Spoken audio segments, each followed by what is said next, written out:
Thank you for registering for a class today on Autodesk Inventor for the wood trades. My name is Steve Widom, and I consider myself an Autodesk Inventor evangelist when it comes to utilizing these tools for the wood trades. Today's class summary will cover quite a bit of material, and we'll try to handle all of that within the next 1 hour.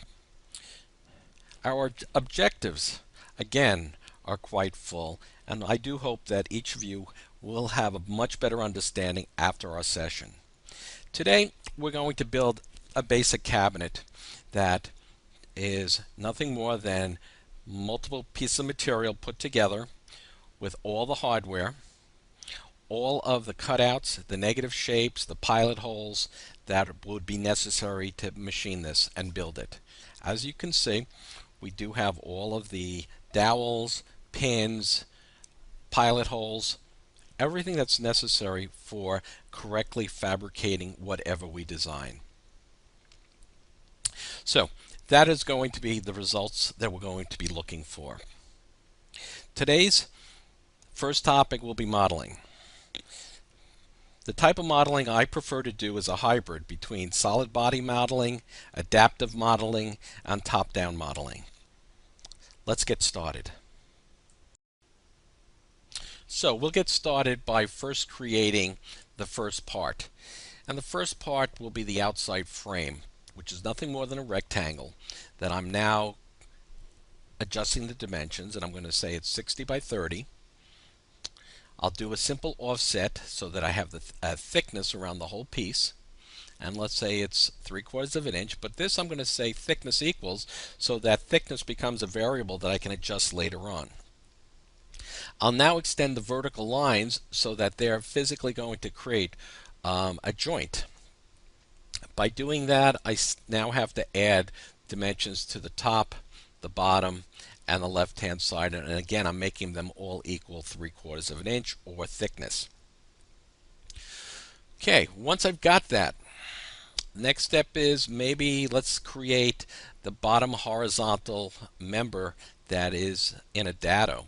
And we have no dado at the moment, so what I'll do is I'll just create the rectangle that goes through the side pieces, add a couple dimensions that I want, so they'll equal 3/4 of an inch, and whatever the opening that I'm looking for at this moment in time. So 5 3/4 of an inch. Now, these dimensions will control the item later on. What I'm now also doing is I'm going to say the depth of the dado is going to equal the thickness divided by 2. Thusly, no matter how thick the sidewalls become, the dado will always be half of the depth of cut. Again, planning for the future. This could be a prototype item that I use over and over again, and it gives me the ability to quickly just change a couple dimensions and get end results. Trim up what I don't want, basically creating my dado, making sure all my constraints and dimensions are there, and we move on. Next, let's create a center divider. Center divider will be fixed. We'll say it's equal to thickness, and I'll set it to vertically be placed in the actual cabinet itself. Thusly, change the width of the cabinet, and it stays centered. I'm now doing some of the dividers at the bottom piece. Just draw in a sketch. It doesn't have to be exactly correct. Add a couple of constraints. These are collinear constraints, and say it's 3/4 of an inch. Okay, and make it equal the original. Again, I'm a true believer in trying to make things as simple as possible to get our work done. And then, as I did before, I'm going to say that the depth of the cut into the bottom rail and the fixed rail is going to be thickness divided by 2. So that will always allow me to have a dado half the thickness of the material. Again, completely up to me. Now, I want them centered. I want to center it in the bottom, thusly that no matter how wide the cabinet becomes, these will always be centered. Three separate openings. So I just draw some simple lines. I'm going to highlight each line. I'm going to go up to the top and say it's a construction line and also make them equal.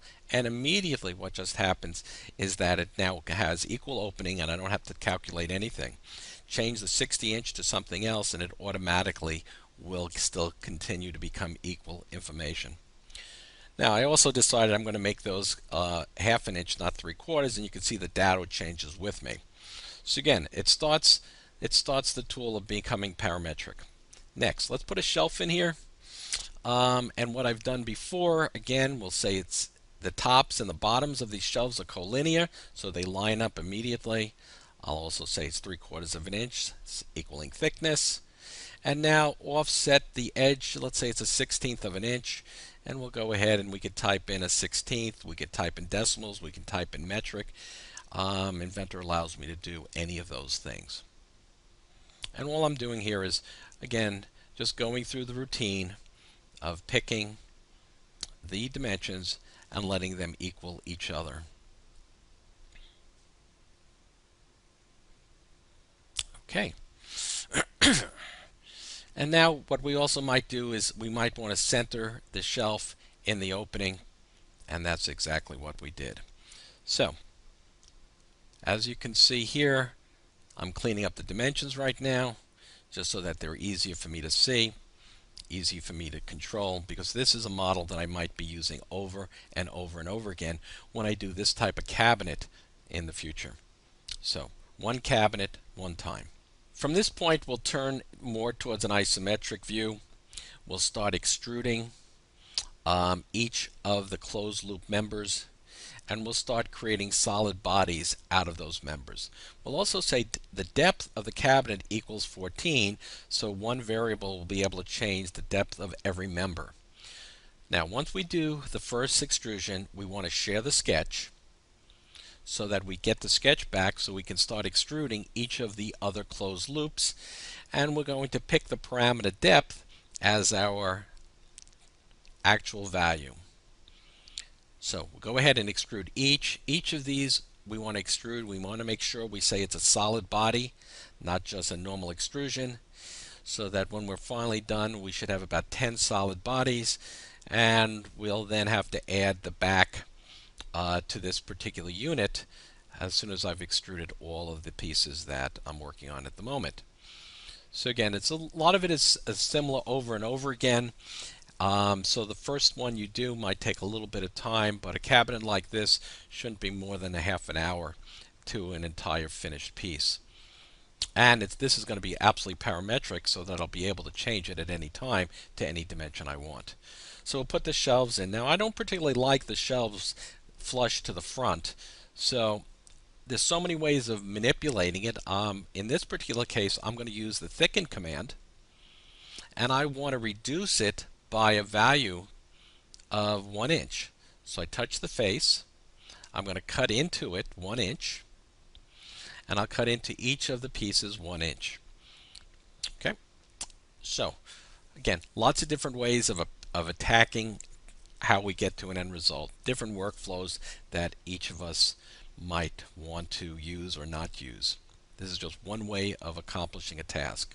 So let's flip this over. Let's create a new sketch on the back, and I'll sketch on the back surface of the vertical member. So I have my start point, and then I'll use the project tool and touch a corner.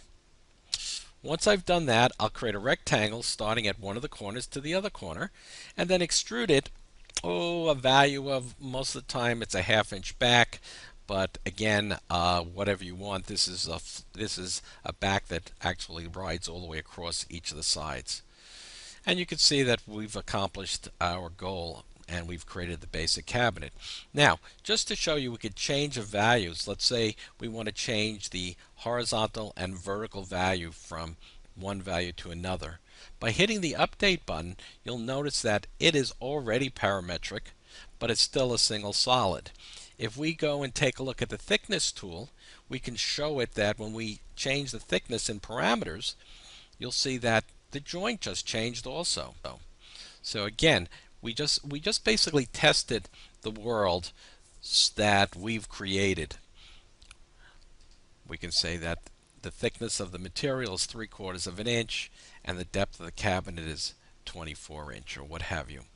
And you can see that it is changing on us automatically. Change the thickness back to 3/4, and that of course now updates our cabinet. So we're in pretty good shape here. It looks like we can change anything we want, and nothing is failing. I've tested the waters. Everything is staying actually centered. The openings at the bottom are always equal to each other. So I've proved out my first steps. You'll see that there are certain the solid bodies. Every time I extruded something, it became a solid body. Now, what I'm about to do here, or doing, is I'm basically typing in their names. Each of the parts, each of these extrusions should have a separate name, because the end result to what I'm going to do here is that it is going to create single parts that can be manufactured. And I have to know what the part names are, so I'm now giving it. So as I touch each of the solids, it lights up in the isometric view. So I'm naming things like left side, top, right, bottom, what have you. I can double click on it to name it, or I can right click on the actual part and go to properties and rename it there. So there's lots of different approaches again to renaming, but this is just one of them. So we go through the process, we name it whatever we want, and if it's 2 parts or 20 parts, this is the way it's done, because every time you do a extrusion of a solid body, it gives it the next sequential number: solid 1, solid 2, solid 3, solid 4. Now, once that's accomplished, okay, I'm going to do a couple more unique kinds of things here, and I'm going to tell Inventor itself that I want to prefix any of these solid names with the name plywood. Okay, plywood dash. So when I start creating my assembly, it will have that name. So right now this is a single part. It's called master.ipt. And what I'm going to do is go up to Manage, Make Component, and I'm going to touch each of those items, each of the solid bodies, and it's going to create a new file, master.iam, or an assembly file. As you can see, the component names are all plywood, left side, right side, and so on. So it did correctly name the things that I asked it to name. Once I hit OK, what just happens is that it now creates an assembly file utilizing all of the parts from the part file, or all the solid bodies from the parts files. And just to test it again, what I'm going to do is touch the right side, take the grounding off, and I'll pull it apart and see that it actually moves independently. So I can move it away from each other. I have my joint there, and it's a real part that now can be machined.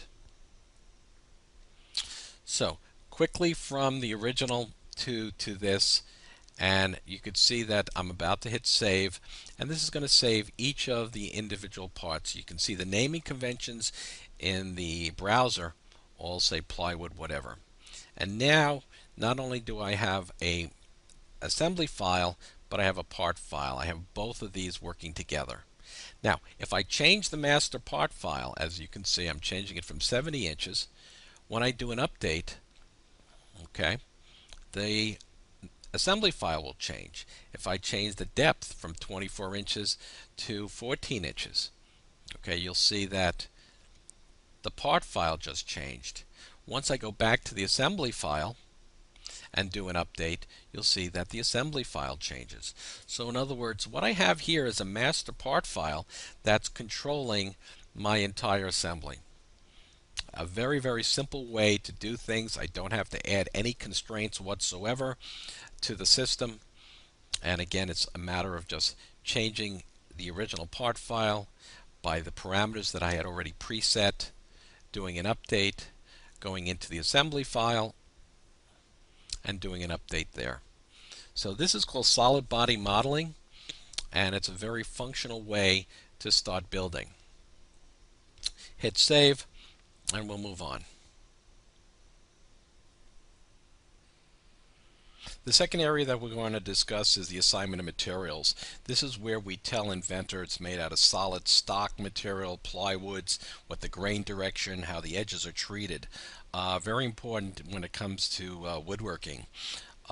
Because of Autodesk's open system of customization, we're able to put together menus and changes in the API that really has changed the way that we address this and have become much, much more effective. So let's take a look at this.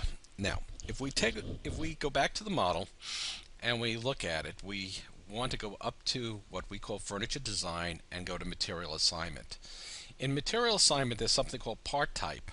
And in part type, we can tell the system that it either will be edge banded, it is made out of plywood, it's a board, or it's made out of solid stock, which is a profile. We have other functions in here, but for the moment, this is what we're going to present. So we're now saying that everything in the system is going to be plywood. Now, the reason we're doing that is so to show you that once this is done, and we assign a material, and we have multiple materials. This is not the material list that comes with Inventor. This is our material list that we can add to, change, alter, change the code, change the texture, change the grain. All these things are fully customizable and adjustable.